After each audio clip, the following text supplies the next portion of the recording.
There's a truth about addiction most people never hear. A quiet secret, powerful enough to set you free. But only if you stay with me until the end. Because turning away now might mean staying trapped forever. You don't even realize how much of your life is shaped by invisible battles. Addiction isn't just cigarettes, alcohol, food, or doom scrolling at 2 a.m. It's something older, deeper, an ancient war within. It's the tug of war between what you crave and what you truly need. Between the comfort that numbs you and the courage that could save you. Between the shadow and your true self. Tactic 1. Turn cravings into cues. Carl Jung didn't see addiction as weakness. He saw it as a message, a signal from the soul. People will do anything, he wrote, no matter how absurd, to avoid facing their own souls. It's not laziness. It's not a lack of willpower. It's the fear of meeting your real self in the silence. Picture this. You're alone.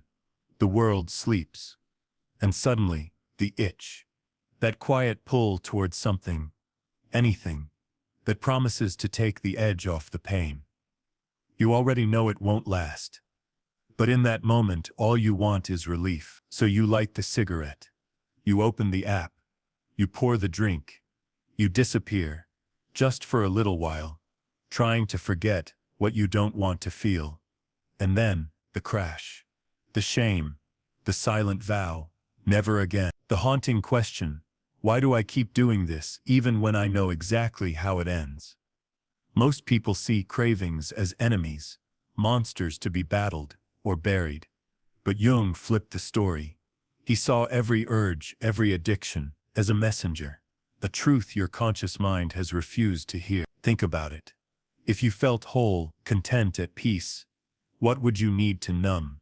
What would you need to escape? Cravings are not just problems. They're the language of pain. Addiction is not just about chemicals or habits. It's about what's missing. It's not a war of willpower. It's a search for meaning. That's why so many fail. They try to resist, but never listen. They fight the craving, but never ask, what is this urge trying to tell me?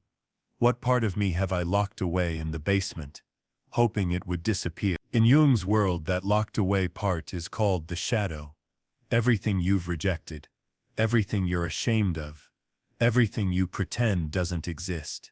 And the more you deny it, the stronger it becomes. Addiction is the shadow's favorite disguise. It arrives dressed as comfort, but it feeds on your silence. You say, I just want to relax. I just want to feel good. I just want to stop thinking. But underneath, the shadow whispers, you're not enough. You're alone. You'll never change. Every addiction is a mask. And most people spend their lives rearranging the mask, without ever daring to look beneath it. We live in a world obsessed with control. Just say no. Be strong. Power through. But if that worked, you wouldn't still be here. Jung reminds us, the shadow is not defeated by force. It is only transformed by attention. Think of it like trying to hold a beach ball underwater. The harder you push, the stronger it pushes back. That's how most people live. Suppressing, denying, hiding. Until it explodes. You can't white-knuckle your way out forever. The craving will always return. So the question is no longer, how do I crush it? But rather, how do I understand it? Here's where the shift begins. Next time the urge comes, don't run, don't fight. Just notice, pause, and ask, what am I really seeking right now? Is it comfort? Is it connection? Is it escape? Is it love? This is the beginning of self-mastery. Not becoming the craving, but witnessing it. You may see a story rise, fear, loneliness, the sense that you're not enough. You may hear that old voice, you'll never be free. But in that moment of awareness, you create something powerful, a gap. And inside that gap is choice. Most people never get here. Too numb, too distracted, too afraid of what they might find in the dark. But you are beginning to see. And those changes everything. But here's the truth. The moment you grew curious, you already began the journey. Curiosity is the first act of rebellion against the grip of addiction. Jung believed that every addiction, every shadow, is not a curse, but an invitation. If you listen closely, your craving is whispering. What have you refused to feel? What part of you is aching to be heard, healed, welcomed home? Healing doesn't begin with force. It begins with compassion, not by declaring war on yourself, but by making peace with your wounds, your longing, your silence, your forgotten dreams. Most people never make it this far. They fight, they fail, they blame, and then they repeat. But some, the ones who stay, the ones who dare to ask deeper questions, they find something far greater than relief. They find themselves. This video isn't promising a miracle. It's not a cure. It's a mirror, one that reflects the parts of you you've spent years avoiding. But if you can face those parts, even for a moment, you begin to write a new story. So stay with me, because in the next part, we'll go deeper into the exact method Jung used to help people like you break free from the cycle. And at the very end, you'll uncover the hidden truth, the one insight that can shift everything if you're ready to see it. Don't let your shadow win by clicking away now. Tactic 2. Create conscious rituals. The breakthrough is closer than you think. And if you've made it this far, you're already not like most. You've stopped running. You've started listening. And that changes everything. Jung called it possession. That state where something inside you takes over. And you're no longer the one behind the wheel. You say, I don't want to do this. But your hands move anyway. Your thoughts spiral. Your body follows the old script. And suddenly, you're a stranger in your own skin. Think about it. How many times have you sworn, never again, only to find yourself back in the same loop, as if swept away by an invisible tide? The philosopher Epictetus once said, no person is free who is not master of themselves. But Jung's brilliance was this. True self-mastery isn't about fighting the tide. It's about learning to read the current beneath it. Addiction isn't just an act. It's a ritual, a pattern you perform when life feels too heavy or too empty. But here's the secret most never hear. Every ritual holds meaning. Every habit is a message in disguise. You don't crave the cigarette, the drink, or the endless scroll without reason. There's always a trigger, an emotion, a memory, a moment when the world feels like too much or not enough. Maybe it's the stress that hits when you walk through the door. Maybe it's the silence that stretches out before sleep. Maybe it's watching someone else rise while you still feel stuck. And then the craving comes. Not like a monster, but like a friend. It whispers, let's not feel this right now. Let's forget. Let's disappear. But what if, just for a moment, you didn't run? What if you turned around and asked your craving the question Jung would ask? Why are you here? The answer might break you open in the best way. Because maybe it was never about the cigarette, or the screen, or the drink. Maybe it was about the ache beneath it all, the loneliness, the fear of never being enough. The echo of a childhood wound you never gave yourself permission to grieve. Philosophy teaches us to ask the hard questions, even when the answers hurt. Psychology invites us to sit in the discomfort until it reveals what's really there. You've heard it 1,000 times. Be disciplined. Use willpower. But here's what no one tells you. Willpower is exhaustible.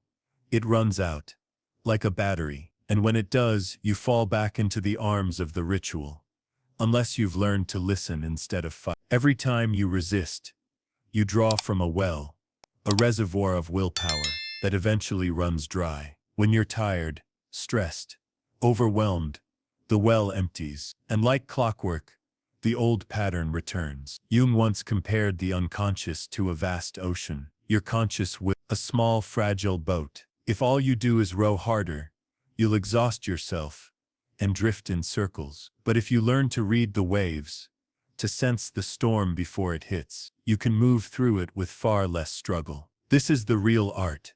Not force, but awareness. The power isn't in controlling the craving.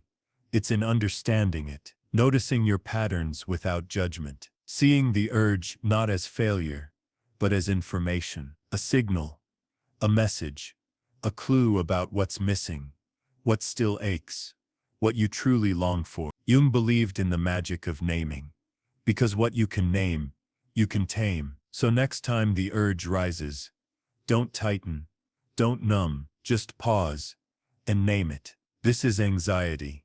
This is loneliness. This is the part of me that wants to be soothed. It may seem simple, even silly, but that act of naming, it pulls the craving out of the shadows and into the light.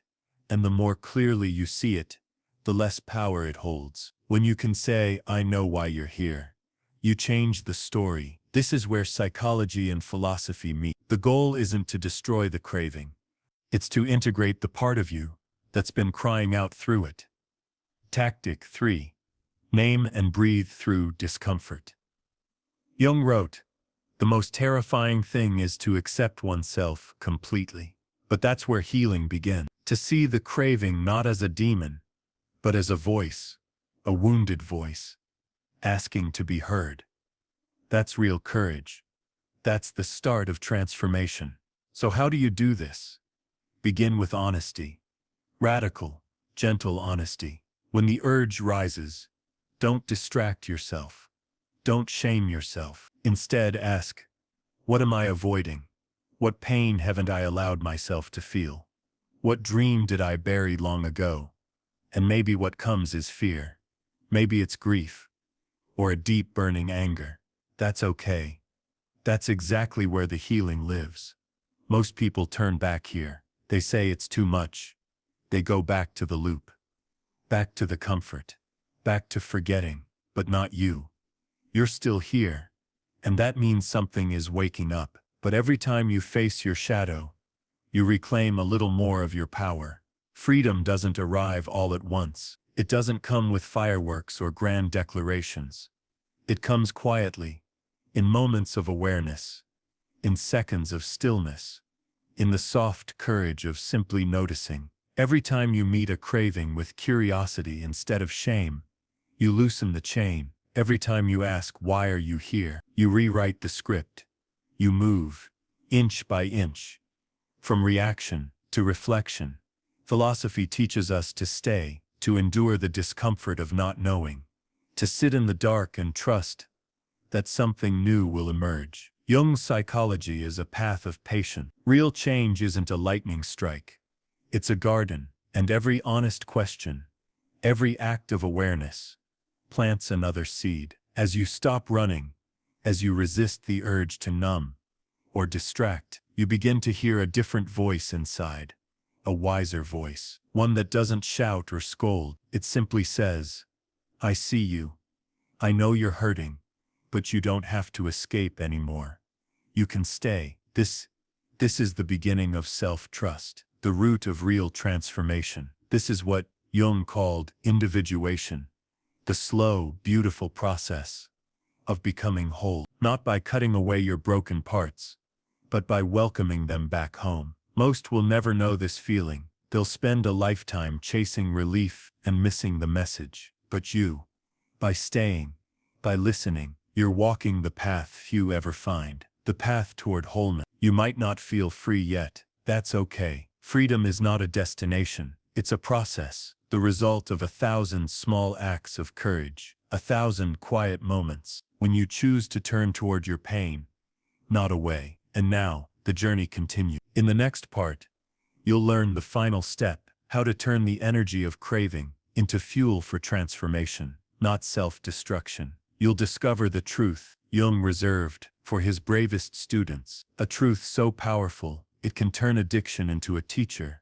not a curse. Don't miss it, because the final lesson is the one that changes everything. The alchemy of craving. You've come this far through hard questions, through hidden rooms of your own mind. Most would have clicked away by now, but you stayed, and that in itself is the beginning of your healing. But you stayed, and that already means something. It means you're not just looking for relief, you're reaching for transformation. Carl Jung didn't believe in shortcuts. He believed in alchemy, not the kind that changes metals, but the kind that changes the soul. He saw life as a process of turning lead into gold, not by throwing away what's dark or painful, but by melting it down, understanding it, and allowing it to be changed by awareness. Think of the craving, that pull, that urge. It's a spark, charged with energy, with potential. Most people waste that spark. They fight it, flee from it, numb it, shame themselves for feeling it at all. But what if you did something different?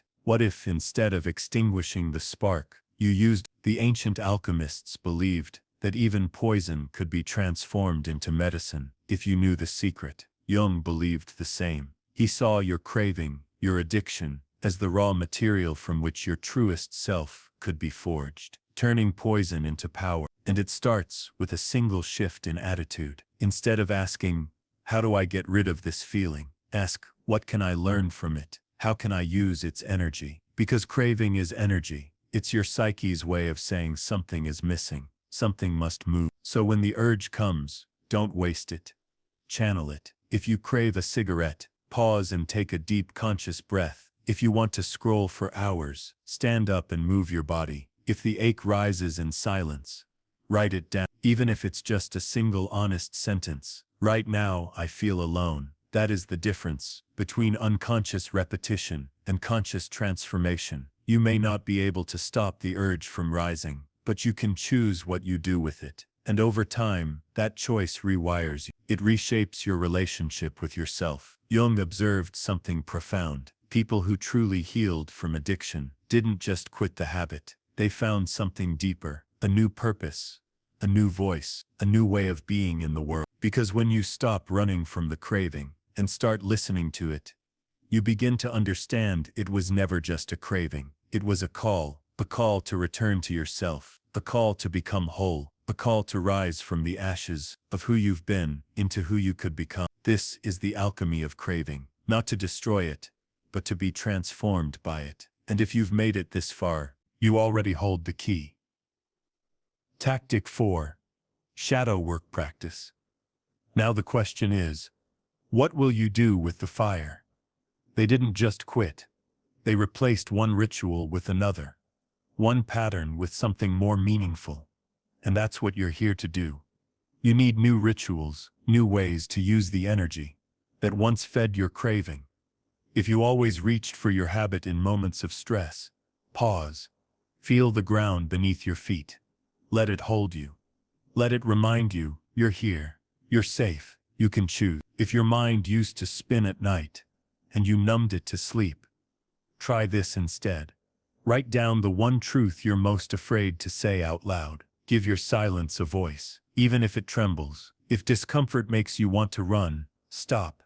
Turn toward it, just for 60 seconds. Name it. Breathe with it. Let yourself feel the very thing you've always feared you couldn't survive, and watch how that moment passes, and you remain. These are small rituals, simple acts done with awareness, but they are sacred. They are the tools of transformation, the path from shadow to self. Carl Jung believed the purpose of life is individuation, becoming whole, by reclaiming all the pieces of yourself you once feared, rejected, or lost. Addiction doesn't just expose your wounds, it shows you where your deepest energy lives, where your fire has been hiding. The shadow isn't your enemy, it's your compass. It leads you to the parts of yourself you've been waiting to remember. And every time you pause, every time you face the craving, instead of feeding it, you take back a little more of your power. You become less divided, more unified, more fully you. And slowly, quietly, your identity begins to shift. You are no longer the addict, no longer the lost cause, no longer the one who can't change. You become the observer, the chooser, the alchemist, the one who can hold pain and still walk forward with grace, the one who can feel longing and not be consumed by it, the one who can sit with fear and still act from love. And then the question comes, how do I know if I'm really changing? The answer is not loud, it's not dramatic, it's subtle. It's sacred. You notice the voice of shame gets softer. You realize you don't need to hide from yourself as much. You catch yourself pausing, reflecting, choosing, once, and then again, and again, until that choice becomes who you are. Tactic 5. Measure progress by honesty, not perfection. This is how transformation begins. Not in the grand gesture, but in the quiet moment, when you stay with yourself, instead of running away. That's how you know you're healing. You're not escaping, you're becoming. You begin to trust yourself. And that trust doesn't arrive in grand declarations. It grows quietly, one small act at a time. Most people measure change in clean streaks, in milestones, in applause. But real transformation, as Jung saw it, it's measured in your willingness to meet yourself honestly, day after day, even when it's hard, even when no one is watching. That's the hidden reward, the unexpected payoff. Because this journey, it was never just about quitting a habit. It's about learning how to stay with yourself, how to build a relationship with the one person you used to run from. And somewhere along the way, you begin to see it. You're stronger than you knew, wiser than you believed, more capable of holding discomfort than you ever imagined. You stop seeing yourself as broken. You start seeing yourself as brave. Jung once wrote, "I am not what happened to me. I am what I choose to become." That's not just a quote. That's your truth now too. So here's one last challenge. If you've made it this far, you've already proven something most people never do. You're ready. Ready to meet your cravings with curiosity, your shadows with compassion, your wounds with the courage to heal. So take this final step. The next time the urge returns, don't fight it. Use it. Let it be your bell, a signal to check in, to ask, what do I truly need right now? What is my soul aching for?